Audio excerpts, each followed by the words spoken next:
against EG, I think that's going to be a an interesting matchup. I mean, it's fun playing against Jojo. Like, he's a little bit of a maniac. He kind of flips it a little bit, which is always really fun. And yeah, I mean, it just seems like in that matchup, I think it's like whose team is going to be able to help each other more. You know, like, I don't know. I'm kind of expecting us to like get some solo kills either side. I don't know which side, but it's gonna be fun. Nah, man, he's not allowed to like play up like this. It's not allowed. What's up, everybody, and welcome back to the LCS's game number 2 of the day. CLG taking on Evil Geniuses, and I want to jump straight to kind of that mid lane conversation as we get a word from Palafox, given the way that EG put together their win yesterday, Emily. Yeah, and I mean, I think it's weird because we talked about like, oh, a Blaze Olive and JoJo as as two ending mids, and we're forgetting about poor Palafox here, who, you know, off camera, Parth was talking about how Bjergsen would previously say that Palafox and JoJo are kind of the two of the more difficult people to lane against. So there's a pattern emerging of the younger, newer players. And then yesterday we had JoJo breaking down his Syndra play with Hai, which I thought was really insightful too, because it's not just flipping it. Like, he obviously has a lot of thought process going into getting these solo kills. Yeah, I think they really turned it up last game. Both JoJo and Danny. You already saw the solo kill that he had on a Blaze Olive, who already performed versus Team Liquid in the beginning of the Super Week. So just being able to see JoJo really shut people up with his Syndra play was definitely needed. And then on top of that, we move towards the bottom lane. Another catastrophe if you're looking at it from the perspective of Lost and Golden Guardians, as he was just getting like, it felt like a huge gap where Danny was just really performing on the pick as well. Yeah, now Parth, I mean, Danny was talk of the LCS last year in his rookie year. You add JoJo to the lineup, and with the lock-in performance that this EG roster had, there was a ton of hype around him as an individual. But I wonder what you make of kind of the tumultuous early split that they've had and a little bit of the recovery that they showed us just yesterday. Sure. I think it's pretty natural for teams, especially in the beginning of Split, to explore a lot with what they want to do. And so I would never hold like major performances against them. This is also a team that's integrating JoJo for the first time. Inspired came in, and obviously Danny's been with the team before, but now he has Vulcan, right? And Vulcan is, I think, a slightly different player than Ignar. So you have a combination of like rookies and veterans trying to figure out how to best play the game, where to like put their resources in. And so I think they'll definitely turn it around.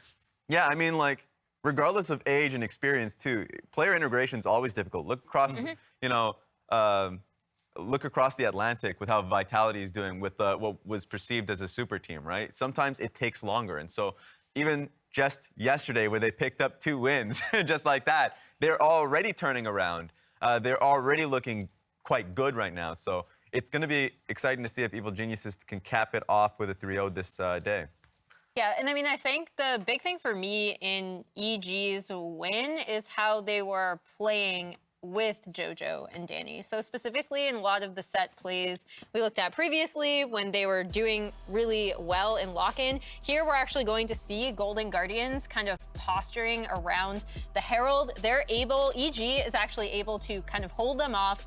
They will end up getting mid pressure off of this play. And then additionally, as we talked about in a lot of the set plays, again, the EG ran and lock-in, Danny is just gonna get so much time with this turret in bot lane. And when we look at how EG likes to give Danny these advantages, a lot of the time it's just creating pressure on the map so he can hammer away at turrets. They do this here, they swap him up top side, he gets that turret low, and then we saw the Aphelios kill that came off of that, where he's just already so far ahead from these cross-map plays and advantages they're funneling into him. Exactly. This team's really smart with how they use resources, and on top of that, how they play around vision. When JoJo is just consistently pushing through mid, they had great control of both sides of the mid lane, both rivers, and there was an opportunity where they could take first Drake on Cloud, or they can defend the Akali top lane in Impact, and they went for that play completely in fog. And we're able to turn a play there. So Evil Geniuses, I think, are incredibly strong, not just because of the players that you see in front of you in jojopyun and Danny, but because of the veterans that ultimately set up the plays in Vulcan and Inspired as well. I mean, that's the other piece of the EG puzzle, right? And Parth yesterday, Jat was talking on the desk about how important he felt yesterday specifically was for EG, given that they had to play 2 games and they were sitting at 2 and 4 going into the day. But this weekend as a whole is to kind of be a proof case for the 3 veterans, 2 young players kind of, combo system that a lot of teams do seem to subscribe to a degree, of pairing a couple young players with a couple of veterans and hoping that that will be the recipe for success over time. Yeah, so I really think that a team is really composed of like 3 really good elements. One is like obviously your mechanical ability and skill. The second one is the experience that you have. And the third one is your coordination. And if you break like a team down into those 3 elements, one of the reasons why, again, EG had a much easier time going into Super Weeks or like playing the 2 stressful games yesterday is they have Impact, they have Vulcan, they have Inspired, who's gone to Worlds multiple times, I believe. And it's just that experience carries over. Like Raz said it earlier too, the way that this team knows how to set up around team fights with Impact and Vulcan, they set Danny up to like do as much damage as possible. And the one unique thing about JoJo is that he knows how to do damage, but he also has a good understanding of when to take risks and when not to take risks. And that's one of the few like unique characteristics about him that sets him apart from other rookies. So it's going to be really cool to see his development because he already has that skill that an experienced player should. Now, what about the other side of this matchup? Because you've got CLG, who's taken a little bit of a different approach. Now, there's not a total lack of experience on that roster when you take a look at a player like Contractz, who's been in and out of the LCS. But generally speaking, compared to a team like EG, this is a much younger set of players where it does feel like they've waffled a bit sometimes by not having that veteran aspect in the lineup. For sure. So obviously when you have a set of younger players coming in and if you don't have as much, I would say Contractz is obviously a veteran, but in terms of like having to play like a leadership role in his previous teams, like that's kind of the experience I'm more talking about. You need to be able to be like, hey, my team has these elements, so it's better for me to adapt in certain ways. Versus like, I think when young players come together, they need to struggle and learn like, hey, I am a part of a larger ecosystem, and the best way to min-max things for my team is for me to take this role and help support this role.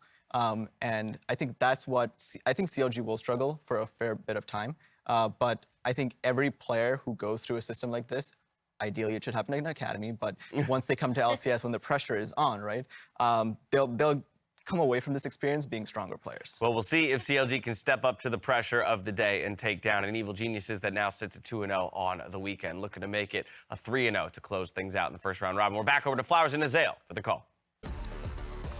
Thank you so much, Dash. Welcome back, everybody. It's time for game number 2. Now, game number 1, what? Question. Okay. Is Emily waving to us, and should we be waving back, or is she waving to the fans?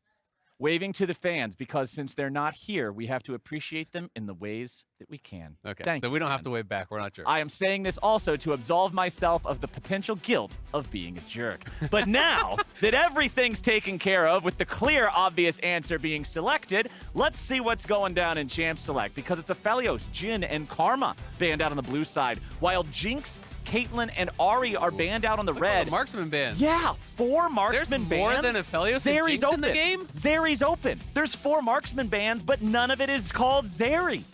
What? Okay. This is gonna be more interesting. Yeah. I feel like bot lane never changes, so I'm kind of excited. We got Zeri. Let's see what the answer is. Gwen is also open. Yeah, Gwen is up. We have the normal draft order. The law of the land has been completely disregarded in the first half of this draft with the bans. The Zeri obviously locked in immediately for CLG. Luger will be piloting that one. EG, their first pick of the draft is going to be securing Ryze for themselves. Yeah, Ryze is banned against EG actually more than any other champion. So that being up is a pretty big deal. JoJo loves this champion. They could even just do like a Gwen Ryze 1-2 if they're not worried about counterpick and they just want to secure some powerful champions. Instead, it's going to be the priority on Inspired's Lee Sin. He looked really good on it yesterday. EG just turbo stomped 2 games in a row. Like they looked amazing yesterday. They were back in lock-in Lock-in form. EG has reconnected. Exactly. So we'll see if they can continue forward with this. Of course, tons of options there on the other side for CLG. Contractz could go to Xin. That feels like the most obvious one. But really, there's a lot of choices here. You know, Xin is his next most played, but you can go Hecarim if you wanted to play dive. If they're going to go Yuumi, I would actually love to see Hecarim Yuumi paired as well with the Zeri, because I think Hecarim Yuumi is incredibly strong. You also can do assassins with it, but that's kind of like not most players' style. Volley's a bit more standard, and if you feel like you're not going to detach and actually go with the horse, then maybe it makes some sense. But I just love the pairing of Hecarim with Yuumi. I think it's one of the strongest ones, and anytime I'm playing Hecarim, I'm super happy if I have a Yuumi on my team. Well, instead we get the combo that has made many a solo queue player wonder what they are actually doing here right now. Playing against Viego with a Yuumi attached to him.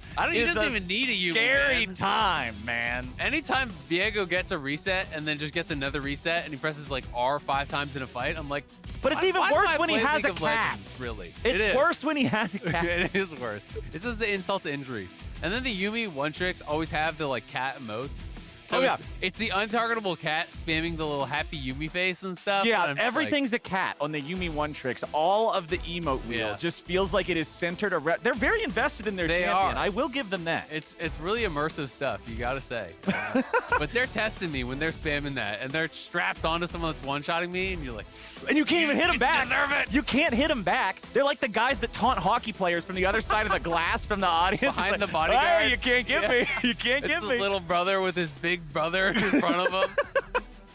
By the way, I had it confirmed in my ear by producers, Emily is waving to the fans. Okay. We were correct. So really, Emily's the jerk because she's not waving to us. No, So Emily the shoe is on the Emily other is foot the now. ambassador Okay. to the fans, while you and I are clearly not waving to them enough. Anyway, we have the Yuumi locked in for CLG, and the support for Evil Geniuses will also get locked in here in the Nautilus. Second half of the bans roll around, and Evil Geniuses gonna hit both solo lanes a little bit. Man, more Syndra AD bans. and Gwen banned away, while Tristana is now taken off the table. Remember, EG not selecting their AD carry in the first 3 picks after 4 bans and an AD carry pick already occurred before that. Now this 6th removal of something from the pool.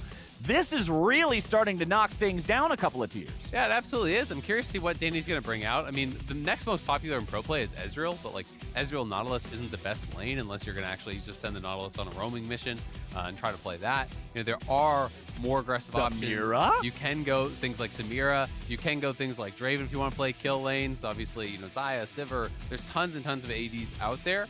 Xayah would be pretty interesting. Xayah does accept the dive pretty well. Kai'Sa. So it's a throwback, man. And Danny was actually tweeting the other day. Yeah, he was really excited about the Kai'Sa statue. Yeah, and it was like about Kai'Sa's birthday as well, because I guess Kai'Sa is the champion that he kind of identifies as the one that got him into the upper echelons for the first time. He said this is how he climbed for the first time, and that's kind of like how he got to pro, is by getting really good at this champion. Kai'Sa Nautilus, you go back like 2 years, this was the every game dive combo. Yeah. Everyone was highly prioritizing, so it is interesting to see it coming back. And there's dive on the other side. I mean, you have Yuumi, Viego, and you have Galio, Camille. Like, this is the go-in comp. This is, and even Zeri just runs around 9,000 miles per hour. She's able to be a part of that battlefield too. This is CLG's composition has a very clear thing that it's trying to do, and that thing is 2 little words and 4 little letters that spell out go in. That's it, man. CLG is committed here. EG gonna round out their draft here with a Tryndamere in the top lane. So if CLG is saying, here is our death ball, we will roll it at you, Impact's saying, I won't even be there. Yeah, Good luck. exactly. Like, he's trying to split that up, right? But it's also scary to be playing through side lane as Tryndamere when you're against Camille Galio, because that collapse makes it very difficult to get a lot done safely in the side lane.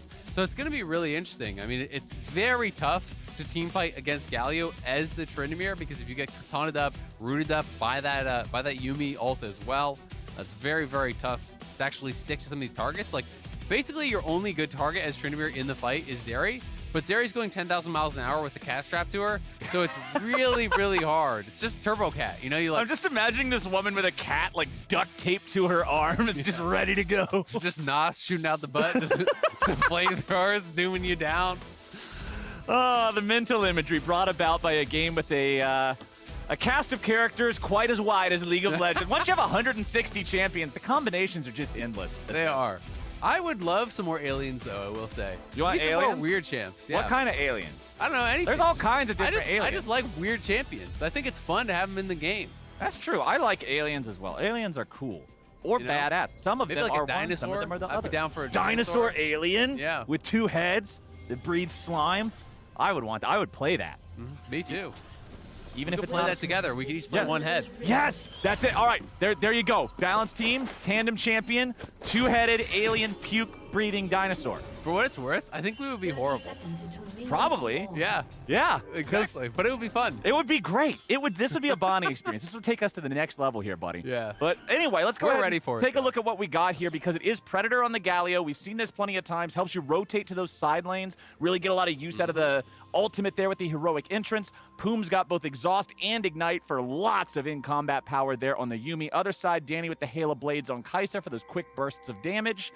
And man, I really also want to praise this Kai'Sa pick again because to me it really ties in a lot with what you said in the last draft about banning player versus banning meta. Yep. This draft saw pretty much the entirety of the AD carry meta except Zeri get banned. Yep. Zeri got picked, but Danny, as a player, has this comfort pick. He has this pocket pick that he can fall back to, and I'm excited to see how it works. Absolutely. I think it's really fun. And there's also, this is kind of like where the argument for more bans comes in, where I think there's a lot of champions that are kind of just below that top tier, and as a result, you really never see them. Yeah. You know, and kind of just things that are kind of kept out by like the total S tier. Like Zach's a great jungler, but no one ever actually plays him in pro because there's these other champions. You have that Xin Zhao and Jarvan. Exactly, just a little bit better.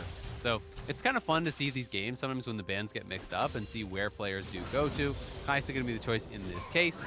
Impact is playing Ghost Flash on top side. We'll see if they can get this straight. Look at the Glacial Augment slow, man. That is so tough to deal with. Yeah. And it's one of the biggest power points of that. Like, he didn't even hit his hook, but he lands the auto root with his passive, and then Glacial Augment slow spawns. Luger can't really kite it out that well. So we'll see. They're trying to go for a fast level 2 here, trying to posture beyond that, but Luger can keep auto-attacking into the brush. Like, that is not a deterrent because you just Q blindly into it, Right. and you can still hit him, which is quite strong. But yeah, it's Ghost Flash for Impact, so he's not taking TP. It is double combat sums versus the Ignite TP. So if Jenkins is over pushing and Inspire can get up there, you can absolutely chase down this Camille and really look to punish him. Well, we've got Inspired moving into the enemy jungle Got it. now. Don't think he's... Let's see what he's going to get up to here. Just taking away the Raptors for now. Contractz gets his own red buff. He will move up and find Inspired here. Palafox also nearby. There comes the Hallowed Mist. Inspired is only able to get the small chickens. Now goes back in. Looking for the fight here. Dashing back over to safety. Nicely done to avoid the taunt from Palafox. CLG walks on out of there, as do their opponents. Palafox's flash, the only thing really spent there. Exactly. So well worth it for EG. Yes, Contractz actually gets the big chicken, but Inspired took a lot of little ones, and you force flash off Galio. And Galio's role is to be exactly better than a chicken. It's about to be, well, really, he's a big chicken, you know? Because Yeah. he is actually wearing, Chicken Galio. yeah, defending his brethren. Very honorable stuff. Yeah. He fights for the honor of all chicken kind. But yeah, he loses his biggest playmaking ability. And that's what you want to do. You're playing Predator Galio. You want to pop the boots. You want to flash on someone, get the taunt. You don't want to be just farming it out against Ryze here, who is going to cause you some problems in that 1v1. Man, remember back when Galio was allowed to channel the taunt and then flash? Yes. That's one of those things you look back and you're like, how the hell was that ever allowed in the game? Like, that was so strong. Yeah. Oh, there's a lot of things like that got changed, like Rakan. You know, you could do Oh, instant yeah, view, being right? able to do that. That was nutty. That was just pretty much the guaranteed engage missile from so far away. League of Legends really has gone through so many different iterations over the years. Back up here on top side, I feel like Camille's been a part of so many of those iterations. This, to me, feels like one of the evergreen champions of top lane. It's really hard to completely force her out of the competitive state of the game just because she has a little bit of everything. Oh, he gets his auto. Wait. No! Wait, but he still gets it, burning it down! Oh, that stupid Scuttlecraft. First blood goes over to Evil Geniuses. They're going to get it onto Danny as well. You can't ask for much more. Clean. Exactly how he intended it there. Had the The burn. ultimate fadeaway. Oh my god, that's actually hilarious. Inspired, I thought he was going to get that straight up jacked, but not only does he get it on the bot side, they get Luger, they force out the exhaust, they get the flash. Poome's just kind of chilling around here. The Poome gang is looking few in numbers right now. Oh, yeah. It's just him. He's his whole gang. You're going to Is have it to still up. a gang at that point? Yeah, you're gonna have to just up the recruitment numbers a little You bit. could You're just be your own guy? Yeah, you're just in the recruiting phase. Do you That's have all. the Captain Flowers gang and it's just you? Well, I did have, no, one of my friends actually back in the day when they first introduced clubs, you remember that in League? Yep. One of the guys that I worked with in the amateur casting community made a thing that he called Captain Flowers Fan Club. And it just had some cursed abbreviation, like some deviation of uwu. Okay. And the only people in it were him and 4 other accounts that he made specifically to get the tag because he knew that I didn't like it. That's perfect. Yeah, so just... That's friendship right there. Yeah, there's never underestimate the power that one man with multiple accounts and a lot of time on his hands can accomplish. That's true. That's pretty much it. Anyway, Inspired jumps over the wall. Contractz backing up here a little bit. Palafox guarding him as he makes his escape. Contractz is at 300 HP, so it looks like once again chicken is on the menu for Inspired and the Evil Geniuses. Looking good so far. Moving over towards this dragon. They're trying to collapse. I mean, Luger is going to be up here fast. No flash. Oh, Contractz tried to flash for the Spectral Maw stun. He doesn't get it. Their opponents get back to the turret, but not fast enough, and it's Poome taking the kill. Predator coming up big there. Impact's just going to go for the dive, though. There's no flash. Impact looking for this, and he got it easily. Just walks right on back out. Tryndamere solo kill top lane. That is greed there from Jenkins. You can see he had not TP'd back, and if we get a replay, we can even show the wave because the wave was stacked. So Jenkins is desperately trying to push this in.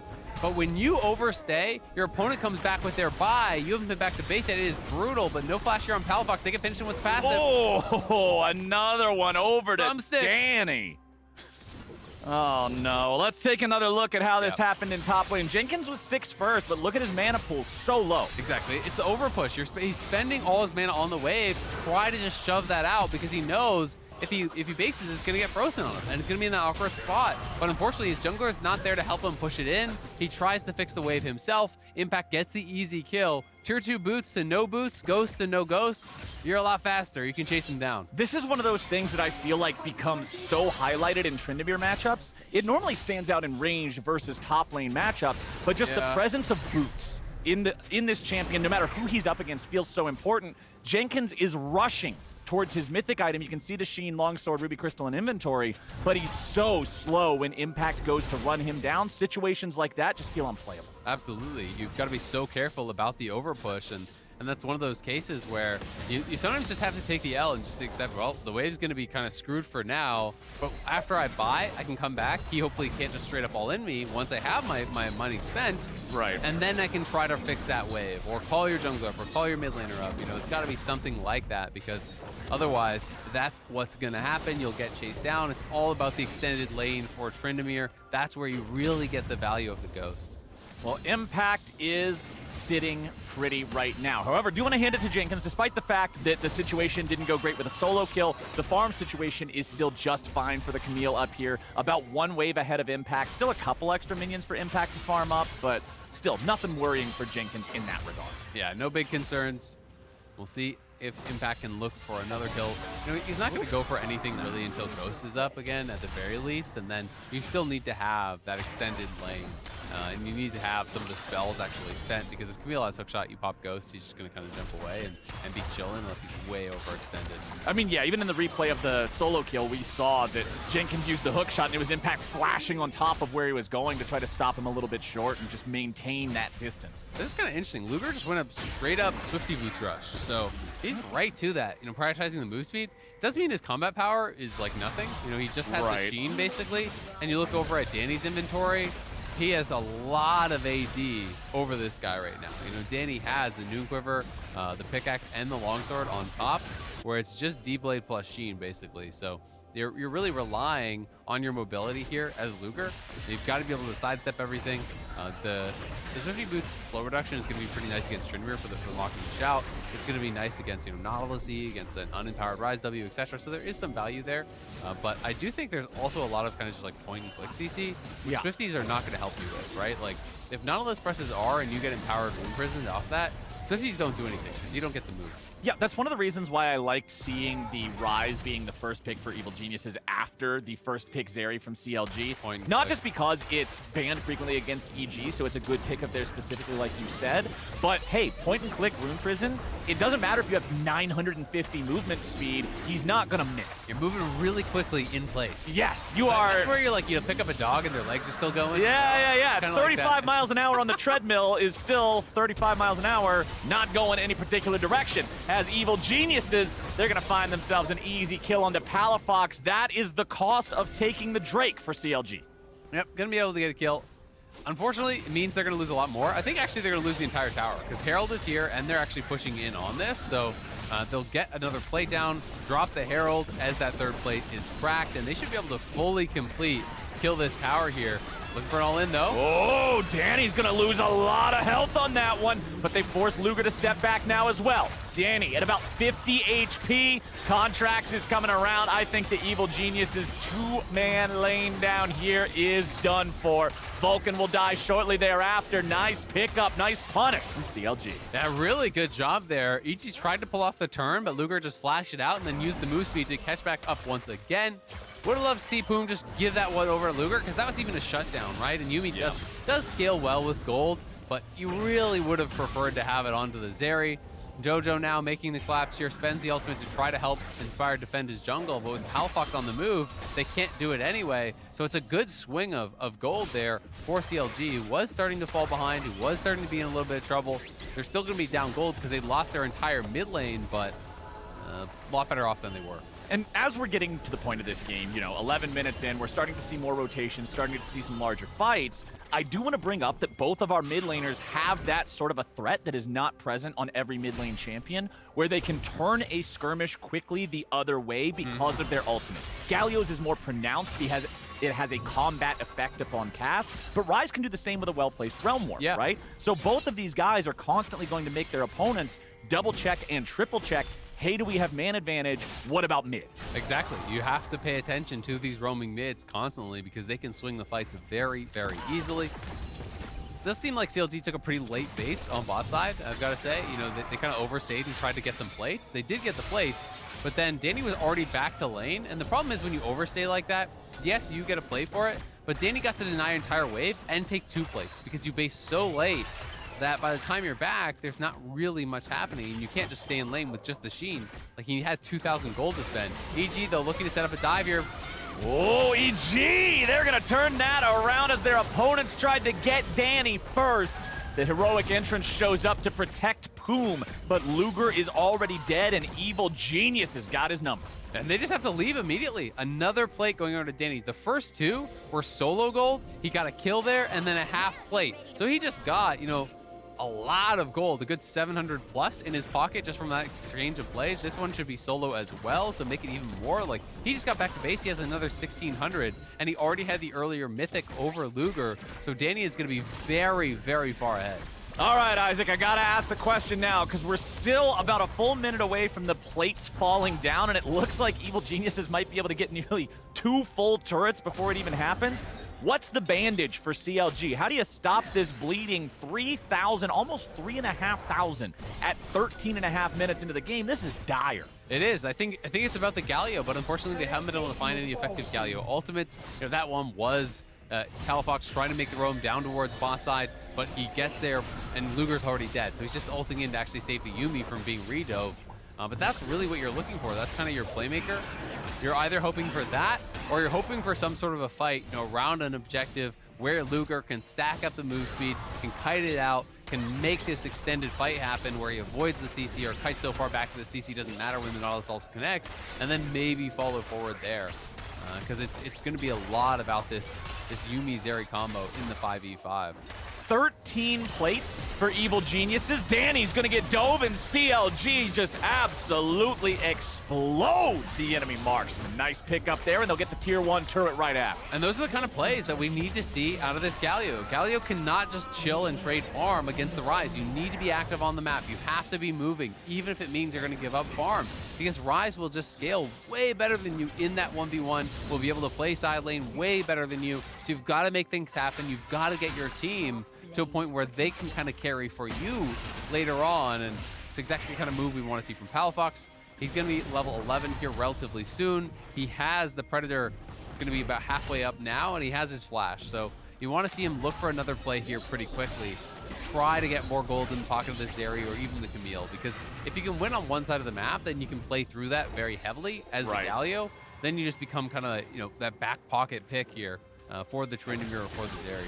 Plus for CLG, you don't want to fall too much further behind here because the entire comp revolves around sort of this 5v5 dive death ball type of identity. And it doesn't matter if you're having that speciality if your opponents can just outdo you because they stat check you. Exactly. That's not really what they're aiming for. And so CLG now looking to put some damage into the top lane tier 1 turret. The thing I was going to point out as Danny got dove in the bottom lane is that when plates fell, never mind, might have a bit of a scuffle here instead. They just don't want to hear about any damn plates. Contractz, he's gone now. CLG trying to get Jenkins out of trouble. Zeri providing the covering fire. Palafox is there too. Impact's going in. He flashes forward for it. He's going to be taken very low, likely to die, but likely don't mean a guarantee. EG gets their top laner out. They send their support in. They got Danny ready to go too. Firing off a little bit more, and JoJo's got him rooted. Poome manages to block some of the follow-up damage and keep Luger alive. Luger might just be ready to pop off. He gets one. Luger looking for more. Impact approaching from the side. Luger shouldn't be able to chase this, but a nice response on the very back into the fight from the CLG bot lane. Yeah, Luger and Poome were cutting that out for so long there. Luger getting really, really fast. That flash in from JoJo, you gotta give credit to Poome actually disconnecting, blocking some of those Qs coming through from the Ryze to keep Luger alive, which allowed them again to go back, get that 1 kill. So they trade something back. Unfortunately for them, it's 4.5k down. EG sees the angle to start the fight here, looks to get aggressive, and it's Impact getting in on that back line that really made the fight difficult because Luger has to jump out immediately. Poome commits the ulti, and now that's not going to have really any effect here whatsoever. Impact pops the ghost, gets in, kills off Jenkins here with the flash forward.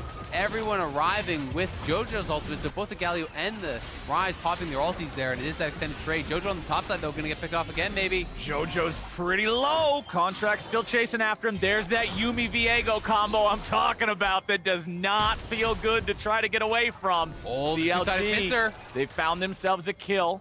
The rest of Evil Genius is grouped up as 4. Heading back to the tier 1 turret that is still standing. That'll provide them the protection to get away from that pincer attack. Yeah, they're able to get out. They do get the flash off of Danny, so that's pretty big. It does cost Palafox his flash, but if you could set up with Jenkins here, get Jenkins with the ultimatum onto Danny, use one of those Galio ults offensively, it's just going to be so much more effective.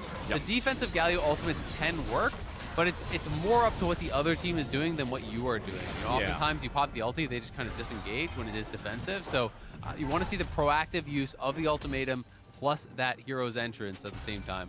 Yeah, that's the big thing for me is you have one of these two champions. Camille and Jarvan have just always been feared in combination with Galio.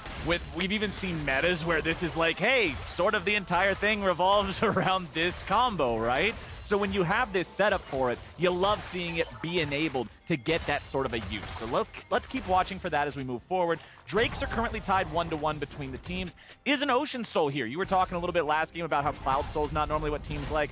Ocean Soul usually provides a lot of value, especially if you have some tankier targets on your team that can really make use out of taking a few hits and then regenerating back up. And I mean, hey, Lee Sin, Ryze, Nautilus, Camille, Viego, Galio all have some decent tankiness, so this Soul is desirable for both teams. Absolutely, and the mana is a big deal here too.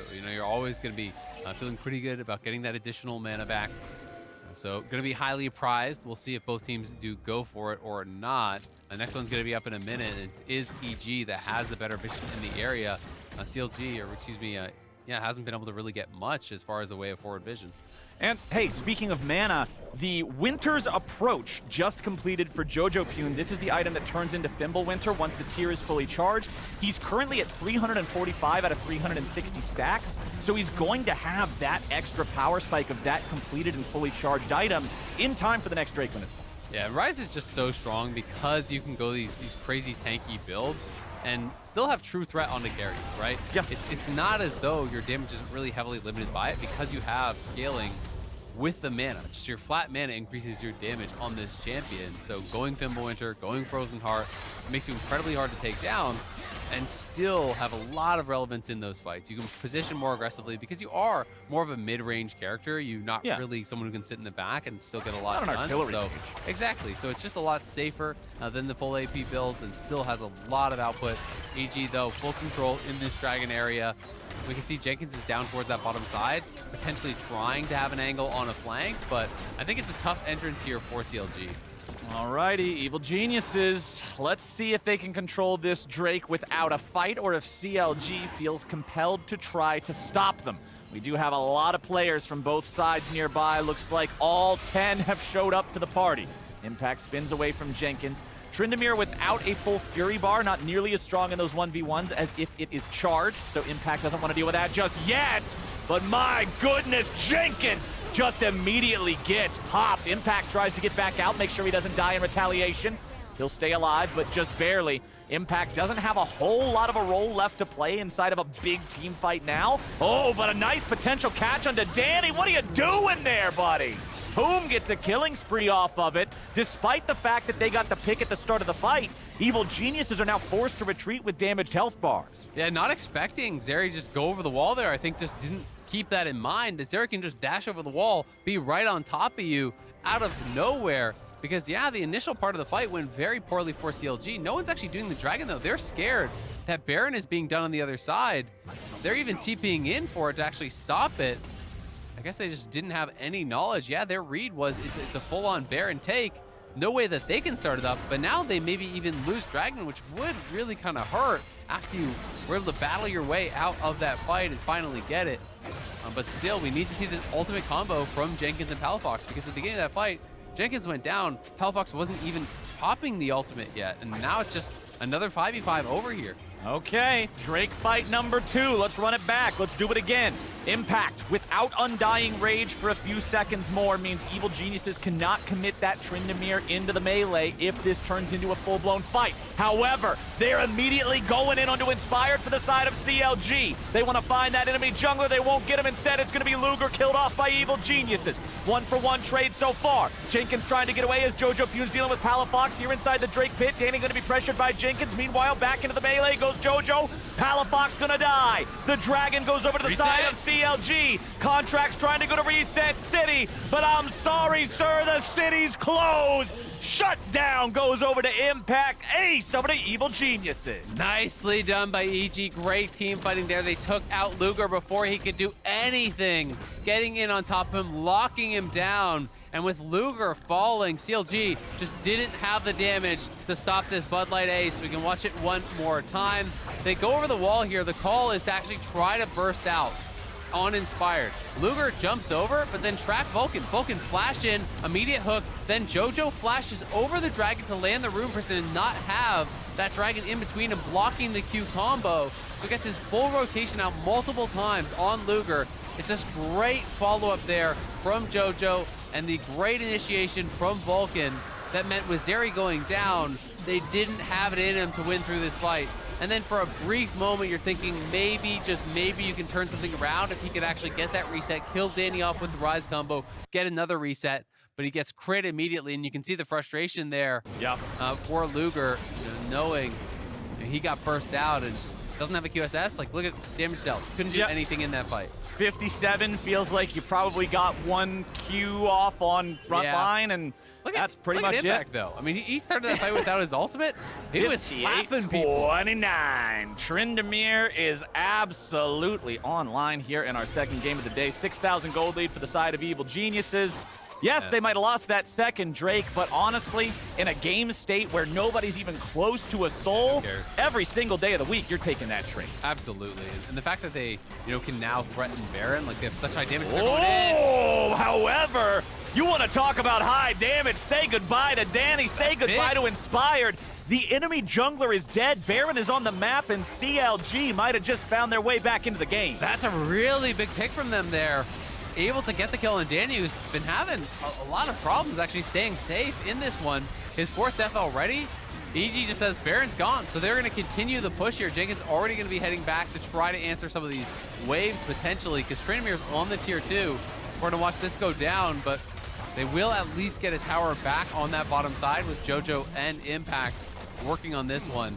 But that is a really big play for CLG. Get those picks. We can see it in the Rocket Flip the Switch replay here in the mid lane. Danny and Inspired think they're safe because Jojo and Vulcan are around, but they had snuck into the bush. They didn't see them enter there.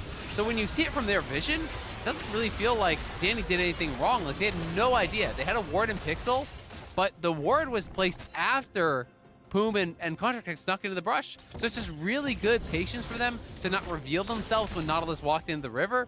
They get a great pick, they get the Baron off of it, and they've given themselves at least a chance in this game because you can see some item completions have come through. Palafox now gets the Zonia's double death stance completed from Jenkins as well as Contractz off that. And maybe you can even get more here. Pick up a few towers and get Luger to that Titanic. That interaction is just incredibly strong because it splashes to the back line while you're hitting the front line. Like, you can hit people that are like 1100 range away when you have a lethal tempo stacked on your Q and you're splashing through the front line to that back line.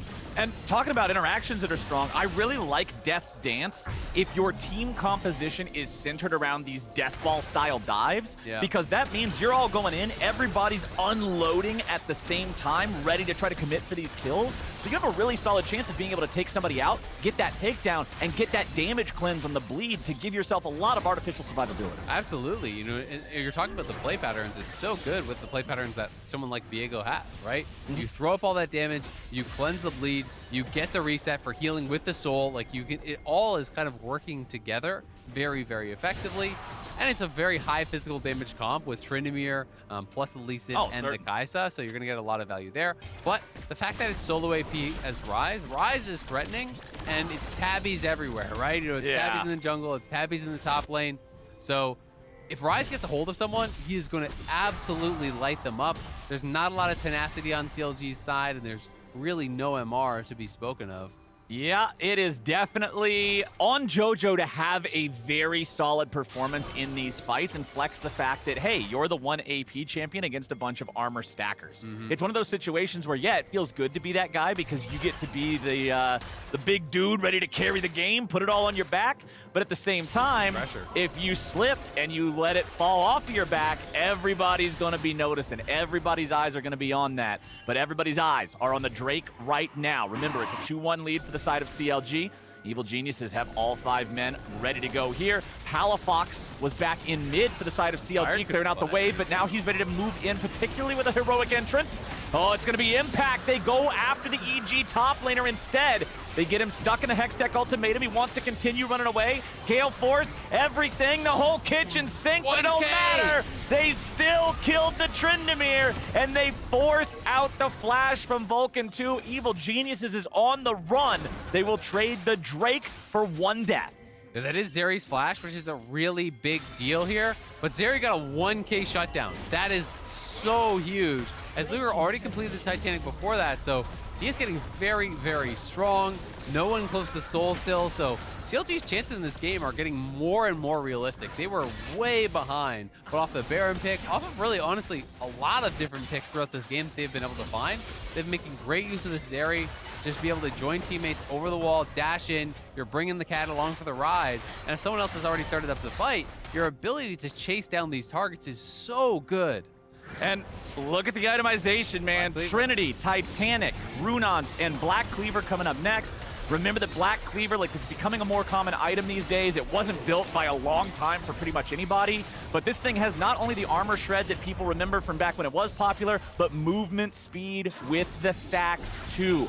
That matters a lot for a champion like Zeri that's trying to stack that up constantly. And she gets full stacks off 1 Q, so it's pretty damn strong. She has a lot of powerful item interactions with Titanic plus Hurricane, also with this, so the Black Cleaver even completed, so he is very, very threatening now. He's a full item up on Danny, who was monstrously strong in the early game. You know, Danny was the one that was kind of feeling like he was going to run away with this game, but Danny has been caught out multiple times here, has been picked off, and Luger showing a great game. People were very excited about this Luger Poome bot lane from Lock-in. They showed a lot of bright spots, and now looking for a pick here. Okay, Evil Geniuses aren't going to get a whole lot. CLG neither. However, CLG look like they're still looking for something. They're not really afraid here. They're willing to trust in Luger and the potential of the Zeri carry. But how well is that going to work when they're just going to get caught out? Contractz is down.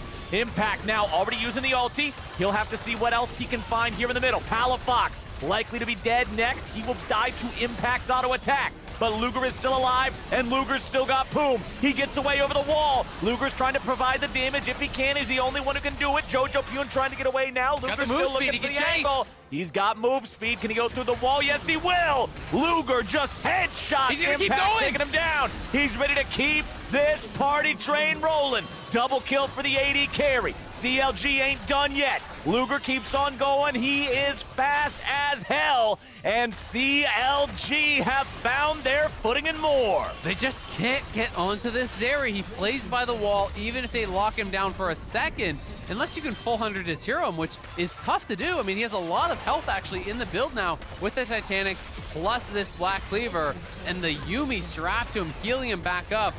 He is such a problem. They need to be able to get a kick in, almost push him away from that terrain, or you can't chase him down. You can't actually knock him down. And EG was a little lucky that the ultimate fell off. The move speed stacks did fall off from Luger, so he couldn't continue the chase because there was a potential pentakill angle there, and now they're just straight onto the Baron once more. You know, this gold graph almost looks like a really threatening, like, blood red sky sunset if you look at it as the black being mountains and the red is the sky in the background. But that's kind of the world EG are living in right It's like now. one of those paint splotch things. Yeah. What do you see? Yeah. Apparently, like, I just see Nightmare World, and that's what EG is seeing playing against this Zeri. Yeah, that's what I see every time I play against Zeri, which is why I picked. So you can see this one more time. Contractz very early stopwatch. Luger ults over the wall here. They do get the kick. I'm not sure if that was a misclick or if he intended to kick in the Viego, but there was multiple characters stacked, and Inspired did kick in the Viego. Viego goes down, but Luger's dancing around the side, constantly keeping these stacks up here. Even when he gets rooted, he gets hooked in. He is too close to the wall. Inspired doesn't have a hook here, or rather kick there, so he can just come right back around again, just constantly hitting that Q over and over and over. Finds the angle as EG splits up to go in, burst him down, knocks down Impact here. The chase continues onto Jojo. And Jojo, with the turn and root, was actually a pretty smart play because if he doesn't just sacrifice himself there, I think Inspired and Vulcan both get caught up too. I think Danny gets caught up too. And that's maybe everyone dead. Well, we've got 20 seconds until our next Drake fight. It is 2-2 in the count, so whoever gets this one gets to go to Soul Point. There is also no Baron on the table since CLG is wearing it. That means that there's no threat of having to split the map up. They're totally confident in the current state of things right now. EG's on the back foot. The game is really impressively in CLG's favor after how bad things were looking earlier. They were down, I want to say 5-6K at one point, so it looked like it was going to be EG just running away with it, but man, you give Zeri an inch and she takes a mile. Like, Zeri Yuumi is one of the most deadly compositions in the late game. Like, those two alone, it doesn't really matter what else is around them. It's Just somebody that can take hits for them, right? Just throw everybody else into the meat grinder because Zeri and Yuumi will get you a pentakill. Just give them 3 seconds. Zeri scales so insanely well. And Yuumi is really going to amp that up. Give you that safety, give you that additional chase power with not only the speed up, but the slow down from your prowling projectile and the ultimate to peel. Double combat summoners to keep you safe. So it's really tough to deal with. And EG are struggling to actually close that gap. They're not playing through sides anymore because they're the ones getting pushed in here by this Baron. But you can't just walk through the CLG team to try to get the Zeri, and you can't ignore the Zeri, so they're feeling like they're having a tough go of it right now. Whenever I play against Tryndamere, I call this the point of relief in the game. Because Tryndamere is now stuck in his base. You're no longer playing his PvE side quest where you have to constantly stop him on the other end of the map where you just automatically lose. And it just feels like you have so much more room to breathe. You can play the game however you like. It's your map to set up vision. It's your map to take the camps. And for CLG, it's your map to do whatever you want right now. Absolutely, and it kind of just makes you wonder, though, you know, with how ahead Impact was, and still is, to be honest, should he have just continued just running down that side lane instead of grouping to fight, right? Because it felt like EG said, all right, we're enough ahead that even though Tryndamere is not the best team fighting champion, we can just group and win team fights anyway, right? And it hasn't really been the case for them, so Impact's lead has not meant as much. I mean, he was an entire IE above Jenkins. Now Jenkins is closing the gap somewhat, but Impact has had 2 monstrous Tryndamere games. The other one was a loss, and this one feels like it's heading this way. Yep, also want to point out CLG sort of doing what we were talking about here, saying, look, you've got the Yuumi, you've got the super fed Zeri, whatever else doesn't really matter. And so when you're looking at Jenkins, when you're looking at Contractz, they're both going for these nice defensive options here. Sterix, which has lost a lot of popularity after some of the changes to it, that's going to be purchased for Jenkins to survive some of the bursts when he dives in. Contractz just going for the Guardian Angel, saying, look, it's okay if I die, I'll come back, I just have to create space for Zeri. Again, that's all you got to do. Yep. She'll do the rest. Yep, Zeri's the main character in this game, for sure. Everyone just sees, oh, nice hook! Oh, but they caught the main character and the series is canceled. Palafox now trying to get away, but the Realm Warp's going to cut him off as Impact continues looking for it. Contractz nearly dies, but he stays alive thanks to Poome. Evil Geniuses, they caught the 2 enemy carries, but here's the thing, Isaac. What's there to take on the map? There's no rewards. The boss dropped no loot. Yeah, all they get is a little bit of time here, unfortunately for them, but Vulcan, great setup. They weren't expecting him to be that far forward in the brush. Catches Luger with the hook, punishing him there.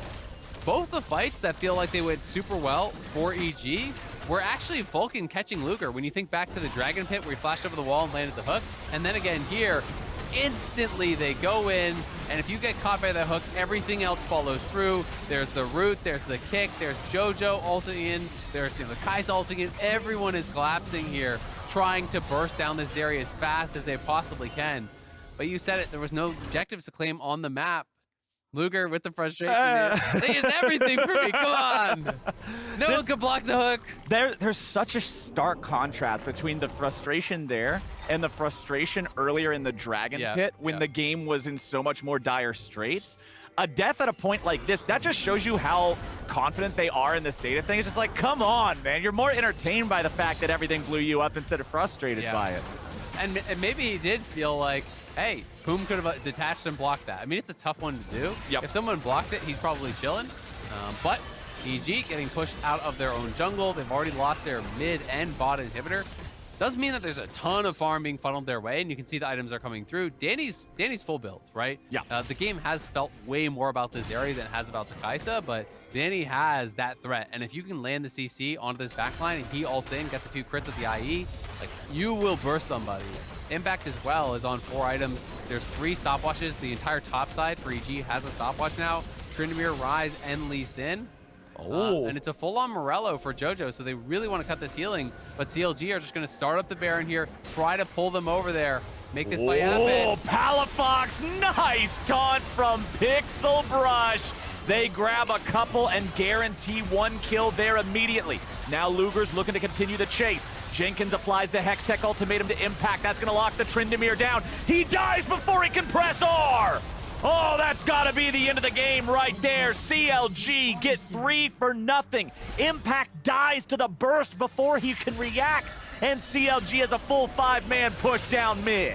JoJo and Danny, it's all up to them, but no shot you can defend this one. CLG look like they're going to close it out.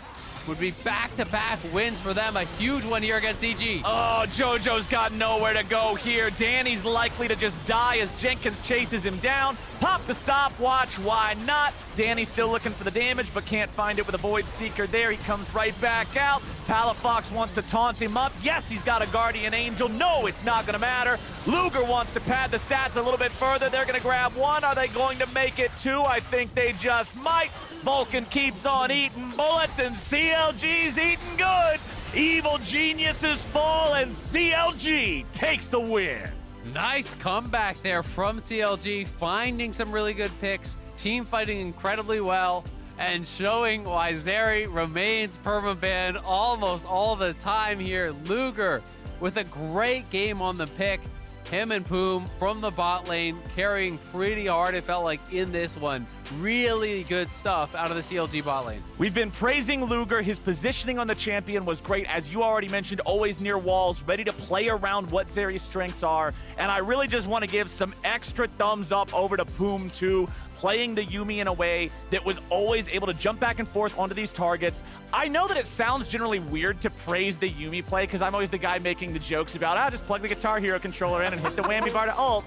But in those fights, like specifically He was when good. when EG were really far ahead, even the thing where he just jumps off, Blue tanks buff a fight, hit, saves them. blocking the Yes, Ryze cues, that absolutely. yeah, there is skill expression on Yuumi in moments like that, and it's very important to be able to hit those checks and make sure that you're doing it right. No, I agree completely. I was just smiling because it's funny hearing it from you, because you're definitely not a Yuumi enthusiast. Credit where credit is due. I am happy to levy those praises when they are deserved, Absolutely. and Luger and Poome deserve them. And I think that's you're totally right. You know, that is where you can see the really high level Yuumi players who are detaching, blocking skill shots, tanking things for their AD, you know, understanding exactly, you know, when they need to detach, when they need to just ride the wave and just go along with Yeah, their just carry. have a good time. So I think it was really, really well played from there. EG definitely going to want that one back, but this one felt like more of a comeback than a throw to me. This felt like CLG actually did a really good job playing around vision. When you look back to that first Baron that they got off those kills in mid lane, where they had actually snuck into the brush, and EG had this feeling of safety because Pixel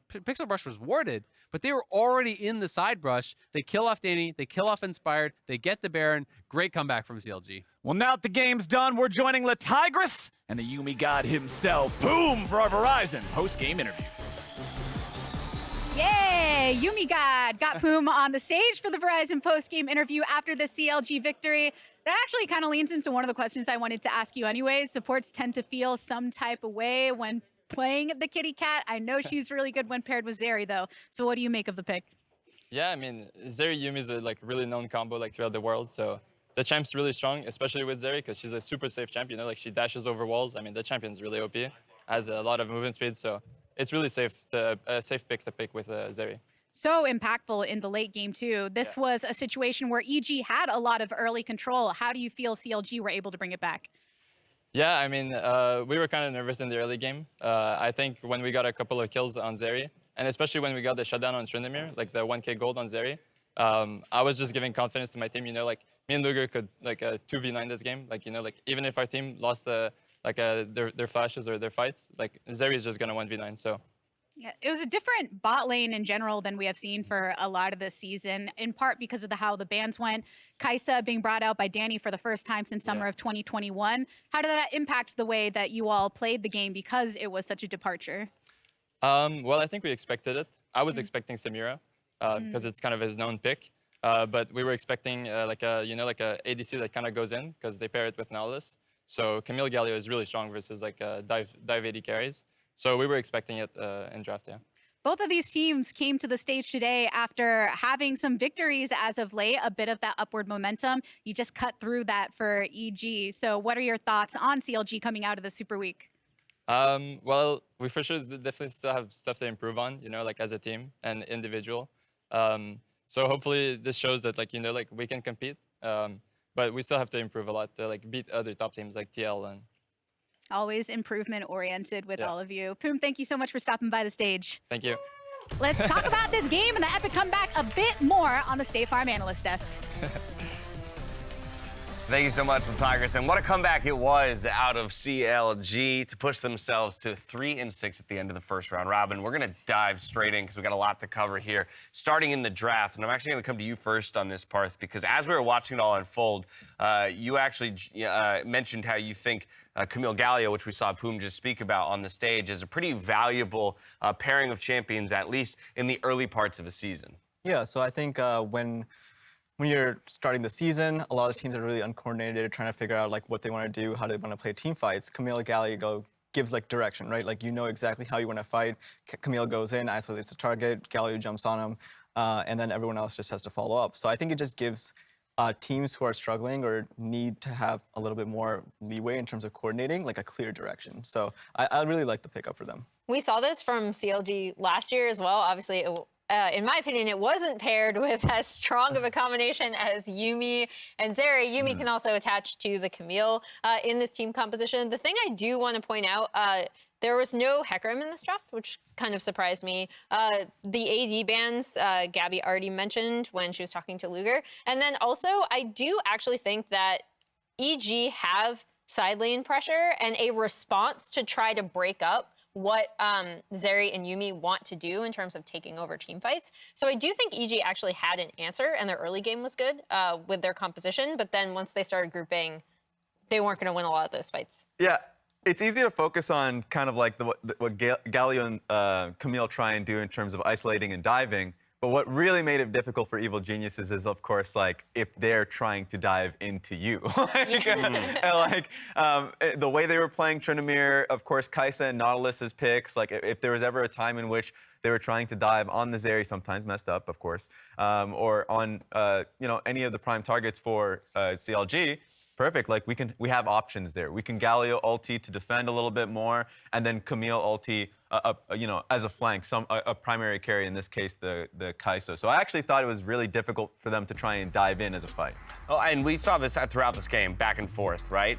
They saw the successes of Evil Geniuses when they were able to get on top of that Zeri and eliminate her, but also we saw the flip side of it as well, right? When the Galio and the Camille can create the space and keep the Zeri alive long enough for her to start pushing through team fights. Yeah, when Luger jumps into the pit, like, don't do it, Luger! Great call from jojopyun and Vulcan to be able to just isolate him. So like those are the great successes that they were able to have in fights like these. Of course, still a great call from, great play from Contractz to at least take the dragon so they can delay a little bit so it wasn't a complete lost fight. But that's what was keeping Evil Geniuses in the game with fights like these. Yeah, absolutely. If anything, too, right? It's what established the lead that they had in the comeback, therefore, that CLG had to mount. Now, Grubhub's got you covered all super weekend long with delivery that is on time at the lowest price, or they'll make it right. That's the Grubhub guarantee.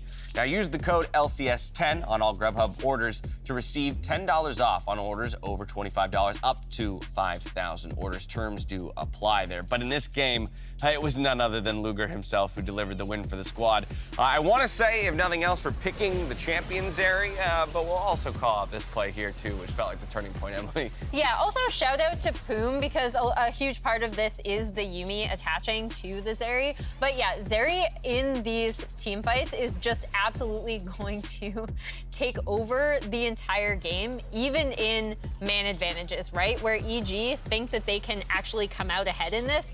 No, like Yuumi Zeri is just gonna run over them. And they play this in tandem so well. Yeah, I mean, Zeri was eating good. She's quite fed. Yep. Yeah, delivery was on time. Yeah. Talking about up to $5,000 in the order. This one was up to 1K on it was so well priced you ordered dessert as well. Either way, it is pretty amazing to me, and we were talking about this as well, just in the context of bringing it all back to Draft Parth, is just this idea that EG left that champion open, right? And this has only been done a couple times here so far in the LCS split. So it typically, where you would want to assume, it indicates they feel they have the answer to it. And this time, they didn't so much. Yeah, so usually when you're approaching really strong picks like this as a coaching staff or as players, there's multiple reasons you can leave it up. Either you feel like they're not strong enough, and in like very specific cases, you have an answer to it. Other times it's like if you show that you're willing to leave it up, it makes it really hard for other teams later on to guess if you're gonna leave it up or not, and complicates their draft. I also know on the coach side, if you leave a champion like this up, and if it doesn't work and you lose against it, your players are just gonna come back and be like, I told you this champ's actually gonna ban it. So. I do want to bring up, though, that EG did have answers to this, right? Yep. Like, I did think that their early game was well thought out. I thought they attacked it bot side. I thought they had some really good cross-map plays where even when CLG would get a kill, they, again, would be responding elsewhere on the map, especially topside through impact. So I think there is a world where maybe they could have stuck to side lane split pushing. I'm just saying, think about it. I mean, I will. I'm going to spend the next at least 30 seconds thinking about that. Parth, I'm curious how you land on this 3-6 record that CLG now sports. Like, how does this compare to what your preconceived notions of this roster would maybe be able to perform here in the Spring Split? I think they definitely have developing pieces. I mean, I think Luger is a really strong piece, and I think it was one of their key acquisitions. And this team is kind of trying to figure out the way and their identity around this one player. And you saw that despite the rest of the game potentially not going well, solo lanes weren't working out for them, he's still able to carry. He's able to take the ball, and he showed that last year in Academy, and he's showing it now against much stronger opponents. So I think he's like the key person you want to watch is look at CLG moving forward. By all accounts, a sharp uptick here at the end of the first round robin for CLG. For EG, cobbled together a decent weekend, but still fall just below 500. Coming up, we got FLICKR hoping for some sunnier skies today when they take on the formidable Cloud9 right after this. Palafox gonna die. The dragon goes over to the side of CLG. Contractz trying to go to Reset City, but I'm sorry, sir, the city's closed. Oh, however, you want to talk about high damage. Say goodbye to Danny. Say goodbye to Inspired. He's got move speed. Can he go through the wall? Yes, he will. Luger just headshots. He's gonna keep Impact, going. taking him down. He's ready to keep this party train rolling. Double kill for the AD carry. CLG ain't done yet.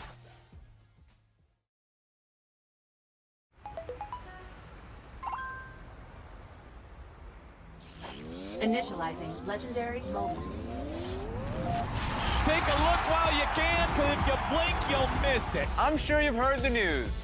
Gold, gold, and more gold. Here comes the big play. Oh, that's Perfect timing. You can see this one coming. They get what they need. They got the mid. They got the support. They got the top. Are they gonna give you some fun League of Legends? Yes, sir. Yeah. Welcome to the LCS. FTX, official cryptocurrency exchange partner of the LCS. Sequence complete.